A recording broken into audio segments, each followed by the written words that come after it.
My ex-wife contacted me out of the blue to tell me the man she cheated with and left me for mistreats her. I'm 31 and my ex-wife Claire is 35. We were married 10 years ago right when I turned 21 and graduated college. We were married 5 years. During my whole marriage, I thought we were happy. I certainly was. Anyway, I worked in the IT field and still do. We never got into fights during our marriage and our love-making life seemed to be satisfying. A couple of months before I finally caught her with her affair partner, she turned cold to me, whereas before she had loved to initiate lovemaking and loved having it with me. Suddenly we tapered off. Every day turned into once a week. Then for the last 2 weeks before I outed her, not at all. I caught her because she had left her phone out and it was still open to an exposed selfie that she had sent to a number I didn't know. Although I was crushed, I kept my head on and took photos of her phone with my phone. I saw her message stream with her boyfriend, some guy from the gym that I was paying her bill for. I didn't confront her. The text told me all I needed to know. They had been screwing while I was at work, in my bed. I just kept quiet. Then the following Saturday when I knew she would be at her supposed double yoga class and that's why I'll be gone 3 hours, I loaded my stuff into my car and left. I had talked to a divorce attorney and I would be fine. I was 25 and didn't have serious money. Her father had passed away and left her like $200K, so she was rolling in dough. I had no claim on that money, nor should I have had one. We had no kids, although she had always claimed we would start having kids when she turned 30. That birthday came and went, but rather than start having kids with me, she decided to just spread her legs for someone else.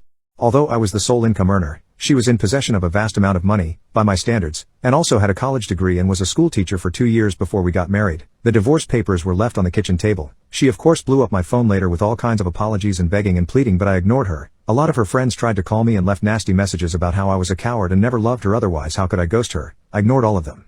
The only person I called was the guy's wife, who promptly dumped him. But I guess it worked out for my ex because she and her boyfriend got married just a few months after the divorce finalized. The only time I ever saw her again was in front of the judge to end our divorce case, where I had to pay 0 alimony and it was a clean break. She never looked at me once but kept her head down. She brought her boyfriend from the gym and he was flexing, trying to look hard like he was going to fight me. I just shook my head at him and thought he gets what he pays for.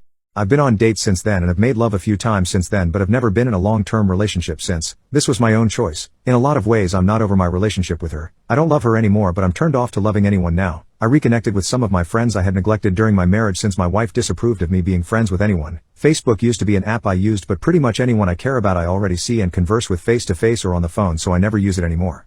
Apparently Claire had spun a narrative that I was mentally hurtful and that's why she had no choice but to leave me for a fair partner. My parents didn't buy it, and my close associates didn't buy it, either, but she tried selling the crap to my boss to get me fired. I guess as revenge against me ruining her boyfriend's marriage. Ironic that she caped for his marriage, when it was his new bachelorhood that helped make a relatively honest woman out of her. I just showed my boss the texts where my ex begged for mercy and forgiveness and admitted she was having an affair and that I was a good husband, etc. He just told me he was sorry, and gave me 2 weeks paid off to rest. Fast forward 6 years. I'm still single and just working in my same field and at same company, but making more money now, and I am doing pretty well for myself. My own apartment. I've got savings. I've got a 401k, a car, and am generally happy. I do what I want, when I want, and answer to no one. I suppose I could put a down payment on a house, but I don't need one, and I'm happy where I'm at. But last week my ex started texting me again. I never blocked her number, since there was no need to. She hadn't been trying to contact me anymore since the flurry of old messages a long time ago begging me not to divorce her and telling me the other guy, who she is now married to, didn't mean anything to her, blah blah blah. At first her messages were just friendly. Hi OP, it's Claire, long time no see, how are you? I know I messed up, can I call you? Then she tried to call me, at least 10 times, I didn't pick up, and I didn't answer any of her texts either.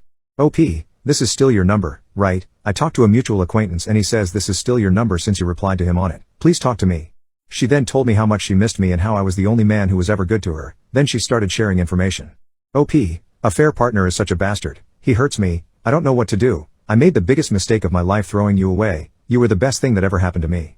I still ignored her. Then she started naming off different ways that he hurt her. I don't ever want to contact her again. So I texted our mutual acquaintance, a person who had joined in on calling me a coward years ago but with whom I still have some contact because I know his family, and told him what Claire told me, and asked him to get into contact with the proper authorities if what she's saying is true, because I don't give a crap about Claire anymore, and I don't care if she starved to death in the street or passed away, but maybe her friends care.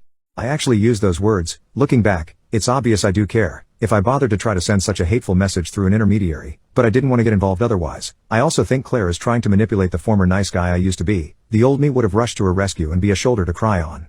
Not anymore. The acquaintance told me I was an evil person and a monster and blah blah blah. I told him to F himself and blocked him. For the first time in forever I logged into Facebook. As expected, no one that I used to think of as a friend had ever tried to message me to comfort me or help me back when I was first getting cheated on and divorced. I had gotten a lot of support from my family and actual friends and coworkers who had since become outside friends. Tons of people who were her friends had been sending me messages now, telling me they were right to support her because I was abandoning her in her time of need.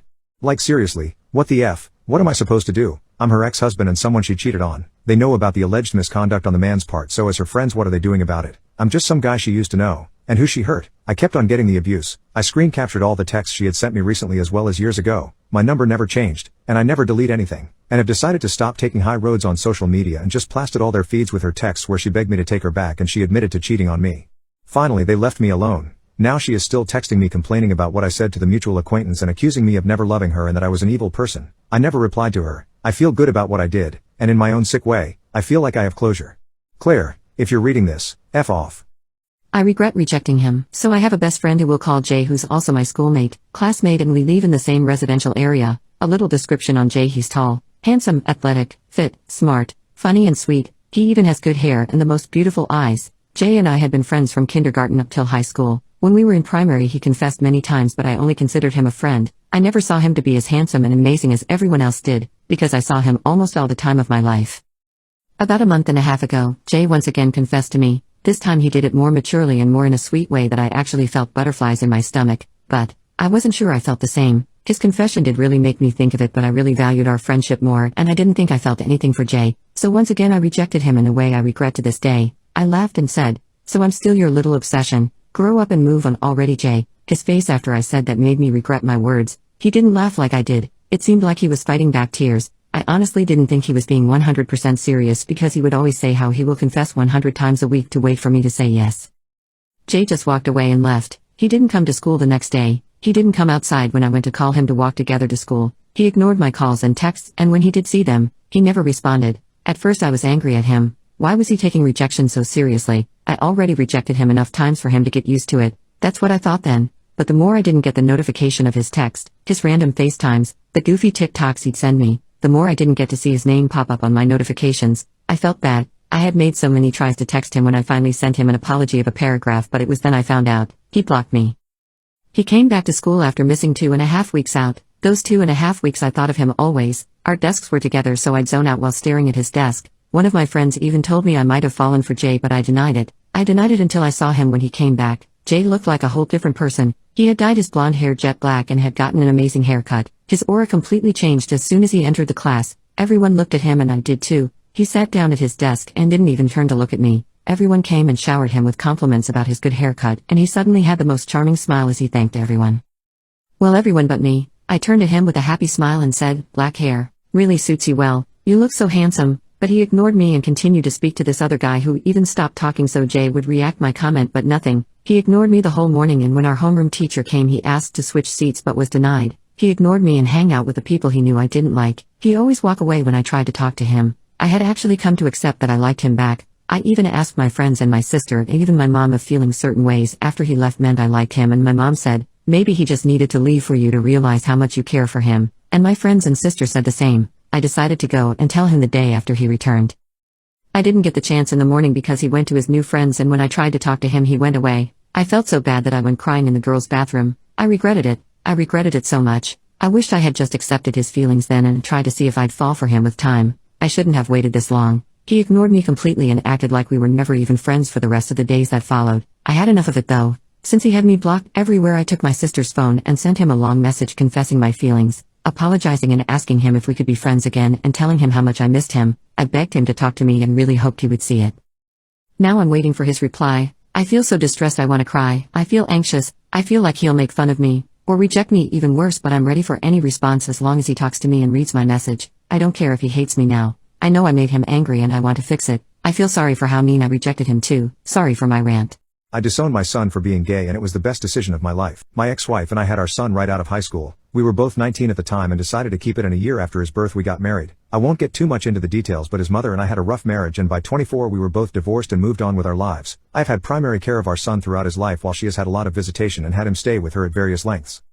All throughout his life my son has had a rebellious streak. From trouble at school, lying to teachers, stealing, bullying, missing classes, you name it, he's done it at some point. We tried therapy sessions but they never came to anything, and he wouldn't show up for them. We've been in and out of court for stupid petty theft and other idiotic things he's done. This streak also continued at home. Though at his mother's he always manipulated her and presented himself as a victim. So her and I would butt heads from time to time, as he often blamed me. I tried to do things with him all his life, put him into extracurriculars, spend time with him, be interested in his hobbies, but no matter what I've tried he's always lashed out and pushed back on me. I've gone to therapy myself and nothing worked. He was always ungrateful to anything I did. He wanted to join dance class. I got him enrolled in a class I could afford on my salary. He would then tell me I'm abusive because I wouldn't put him in the more expensive ones. He wanted to drive. I bought him a car and taught him. But his car was crappy and embarrassing. The clothes I bought, same thing. No matter how hard I've ever tried, nothing has been good enough for him. On top of that, he's stolen from me, lied to me on numerous occasions, spread lies and rumors to his mom, teachers and friends about my supposed horrible treatment of him. He's 19 years old and blames me for every little thing that ever goes wrong in his life, and his mother always echoes it. Well, 6 months ago it reached a boiling point. He asked me if he could borrow my car to go do something. I told him no because I had to go to the office late to get things ready for the morning. While I was in the shower, he stole the keys to my car. He refused to answer my calls all night. In the morning, a random vehicle dropped him off and I asked where my car was. He told me to F off. He had obviously been drinking and went to sleep. When he woke up, I found out that he had gotten into a wreck with it, hitting a parked vehicle, and rode off my car and the other one. On top of the insurance cost, raise in insurance after the collision, I also had to pay a towing fee for my now destroyed car. We got into a huge argument where he let me know everything he thought about me and what a horrible piece of shite dad I am. It ended with me kicking him out and him going to stay with his mother. After 2 days of radio silence, I get a nasty text from his mom. Apparently what he told her what happened is that he came out to me and that I blew up and kicked him out for being gay. I was pissed, not because he was gay. That much had been obvious since he hit puberty, if not even earlier, even though he never brought it up to me. Just the sheer victim lying bullcrap he had done his entire life hit me. I didn't reply for a day after a steady stream of more abusive messages and his mom calling me a monster, piece of shite, abusive a-hole, etc., and informed me that she called my work and let them know what a homophobe I am. Something in me in that last one just made my last bit of empathy snap. For the record, I am not homophobic, having even had a gay experience myself in high school, but something in me just snapped. I wrote back confirming what he said to her as true and how I couldn't morally accept him back into my house and that I was essentially disowning him. How him being gay just wasn't something I could overcome. I was just sick of defending myself from his relentless bull crap, and it felt freeing. My text got put online by both him and my wife and spread like wildfire on my social media, and I've lost some friends and family, while gaining others' secret support. It was rough for a bit, but even with that public crucifixion I feel happy, like I can breathe again.